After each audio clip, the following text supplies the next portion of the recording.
नमस्कार। आज हम इतिहास के पन्नों में थोड़ा पीछे चलते हैं और बात करते हैं दक्षिण भारत के एक बहुत ही शानदार साम्राज्य की। एक ऐसा साम्राज्य जिसका नाम ही उसकी पहचान था, विजयनगर साम्राज्य। हाँ, सही सुना। एक ऐसा साम्राज्य जिसका नाम ही है सिटी ऑफ विक्ट्री, यानी जीत का शहर। अब सोचिए, ये नाम ही अपने आप में कितनी बड़ी कहानी कहता है, इसकी भव्यता और इसकी शक्ति की। तो चलिए आज इसी शानदार इतिहास की गहराइयों में उतरते हैं। तो इस पूरी कहानी को हम 4 हिस्सों में देखेंगे। सबसे पहले इसकी शुरुआत कैसे हुई, फिर इसका गोल्डन एज मतलब वो सबसे सुनहरा दौर कौन सा था, उसके बाद समझेंगे कि यहाँ का शासन और समाज कैसा था, और आखिर में देखेंगे कि इसका पतन कैसे हुआ। तो चलिए शुरू करते हैं पहले हिस्से से कि आखिर विजयनगर की नींव कैसे पड़ी और संगम वंश का उदय कैसे हुआ। तो कहानी शुरू होती है साल 1336 में। 2 भाई थे, हरिहर और बुक्का। कहते हैं कि संत विद्यारण्य की प्रेरणा से इन्होंने इस विशाल साम्राज्य की नींव रखी। और एक दिलचस्प बात यह है कि ये दोनों भाई इससे पहले वारंगल के जो काकतीय शासक थे उनके सामंत हुआ करते थे। तो हरिहर और बुक्का ने संगम वंश की शुरुआत की और इसी वंश ने विजयनगर को वो शुरुआती मजबूत आधार दिया जिसकी उसे जरूरत थी। हरिहर प्रथम से लेकर विरूपाक्ष द्वितीय तक इन शासकों ने लगभग 1.5 सदी तक, यानी करीब 150 साल तक इस साम्राज्य को न सिर्फ संभाला बल्कि इसे एक ऐसी स्थिरता दी जिसने भविष्य की महानता की नींव रखी। और इन शुरुआती शासकों ने वाकई अपनी एक अलग पहचान बनाई। जैसे बुक्का प्रथम ने वैद्य मार्ग प्रतिष्ठापक का टाइटल लिया। फिर देवराय प्रथम के समय में सोचिए, इटली से निकोलो दे कॉन्टी जैसा ट्रैवलर यहाँ आया। और तो और देवराय द्वितीय, जिन्हें गजबेटकर भी कहते थे, मतलब हाथियों का शिकारी, उनके दरबार में तो फारस से राजदूत अब्दुल रज़ाक पहुंचे। तो ये सब क्या दिखाता है? यही कि साम्राज्य का नाम, उसकी शोहरत अब पूरी दुनिया में फैल रही थी। चलिए अब कहानी के उस हिस्से में चलते हैं जिसे इस साम्राज्य का गोल्डन एज कहा जाता है, वो सबसे शानदार दौर। और इस दौर का सबसे बड़ा नाम था कृष्णदेव राय।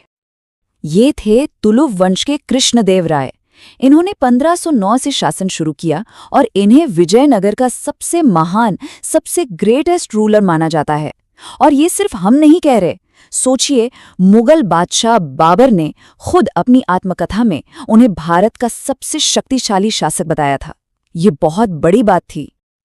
लेकिन कृष्णदेव राय सिर्फ एक महान योद्धा या एडमिनिस्ट्रेटर ही नहीं थे, वो कला और साहित्य के भी बहुत बड़े संरक्षक थे। देखिए, उन्होंने नागलपुर नाम का एक पूरा शहर बसाया, हजार और विठल स्वामी जैसे शानदार मंदिर बनवाए, और तो और उन्होंने खुद तेलुगु में राजनीति पर एक किताब लिखी, अमुक्तमाल्यद।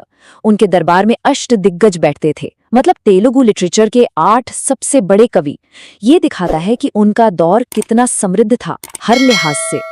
विजयनगर की शोहरत का अंदाजा इस बात से भी लगाया जा सकता है कि दुनिया भर से लोग यहाँ आ रहे थे। जैसा कि हमने पहले भी देखा, इटली से निकोलो दे कॉन्टी आए, फारस से अब्दुल रज़ाक आए और फिर पुर्तगाल से भी डुआर्ते बारबोसा और डोमिंगो स्पेस जैसे यात्री आए।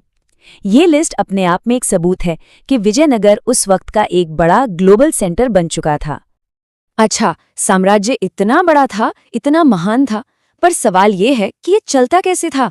तो चलिए अब थोड़ा अंदर झांकते हैं और इसके शासन, इसकी इकोनॉमी और समाज को समझने की कोशिश करते हैं।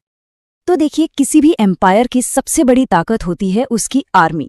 विजयनगर में मिलिट्री डिपार्टमेंट को कंदाचार कहते थे और इसका जो हेड होता था वो कहलाता था दंडनायक या फिर सेनापति। सही मायनों में यही डिपार्टमेंट पूरे साम्राज्य की सुरक्षा और उसके विस्तार की रीढ़ की हड्डी था। अब जरा खेतीबाड़ी की बात करें। उस वक्त एक सिस्टम था जिसे कुडगी कहते थे। ये बड़ा दिलचस्प था। इसमें होता ये था कि जो बड़े जमींदार, मंदिर या ब्राह्मण थे जो खुद खेती नहीं करते थे, वो अपनी जमीन किसानों को लीज पर यानी पट्टे पर दे देते थे। इससे हमें उस समय के लैंड रिलेशंस को समझने में काफी मदद मिलती है। समाज की बात करें तो वो काफी कॉम्प्लेक्स था, कई लेयर्स थीं। एक तरफ तो वीर पंचाल जैसे स्किल्ड कारीगर और व्यापारी थे, लेकिन दूसरी तरफ बेस वग नाम की एक प्रथा भी थी जो असल में इंसानों की खरीद फरोख्त यानी स्लेवरी थी। मंदिरों में देवदासी प्रथा भी थी, जहां महिलाओं को गुजारे के लिए जमीन या सैलरी दी जाती थी। और एक और अनोखी चीज थी मैरिज टैक्स। जी हाँ, शादी पर वर और वधू दोनों को टैक्स देना पड़ता था। हाँ, एक अच्छी बात यह थी कि विधवा विवाह पर यह टैक्स नहीं लगता था। तो भाई इतना बड़ा साम्राज्य चलाने के लिए पैसा कहाँ से आता था? सबसे बड़ा सोर्स था जमीन से आने वाला रेवेन्यू, जिसे हम लगान कहते हैं। और ये कितना था? ये था उपज का छठा हिस्सा, यानी 1/6। और हाँ, करेंसी की बात करें तो विजयनगर में पगोड़ा चलता था। वहीं उनके जो पड़ोसी और सबसे बड़े राइवल थे, बहमनी सल्तनत, उनकी करेंसी थी हूण। ये जानना भी जरूरी है। कहते हैं ना, हर चीज जो ऊपर जाती है वो नीचे भी आती है। अब हम कहानी के उस आखिरी और दुखद पड़ाव पर आ गए हैं, विजयनगर साम्राज्य का पतन। और इस पतन की कहानी जुड़ी है एक जंग से, तालीकोटा का युद्ध, 23 जनवरी 1565। इतिहास में ये तारीख विजयनगर के लिए एक काले दिन के तौर पर दर्ज है। इसी दिन हुई थी वो निर्णायक लड़ाई, तालीकोटा का युद्ध। इसके और भी नाम हैं, जैसे राक्षसी तंगड़ी या बन्नीहट्टी का युद्ध। पर नाम कोई भी हो, सच ये था कि ये विजयनगर साम्राज्य के अंत की शुरुआत थी। तो हुआ क्या? हुआ ये कि दक्कन की सभी सल्तनतों ने मिलकर एक संयुक्त सेना बनाई और विजयनगर को हरा दिया। लेकिन हार के बाद जो हुआ वो और भी भयानक था। उस भव्य राजधानी विजयनगर को महीनों तक बेरहमी से लूटा गया, तहस नहस कर दिया गया। इसके बाद अराविडु वंश ने पेनुकोंडा से किसी तरह राज करने की कोशिश की, पर अब साम्राज्य में वो बात नहीं रही थी। वो लगातार कमजोर होता गया और आखिर में श्रीरंग तृतीय के साथ ही इस महान साम्राज्य का सूरज डूब गया। एक आखिरी कोशिश और हुई।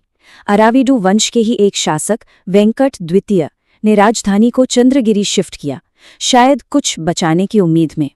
लेकिन 1612 में उनके शासन के खत्म होने के साथ ही विजयनगर साम्राज्य का, हम कह सकते हैं, एक तरह से ऑफिशियल अंत हो गया। इसके बाद कुछ शासक रहे, पर वो सिर्फ नाम के लिए थे। तो साम्राज्य तो इतिहास बन गया, लेकिन क्या उसकी विरासत भी खत्म हो गई? ये एक बड़ा सवाल है। क्या आज भी दक्षिण भारत की कला में, वहाँ की भाषाओं में, वहाँ की संस्कृति में हमें विजयनगर की झलक नहीं मिलती?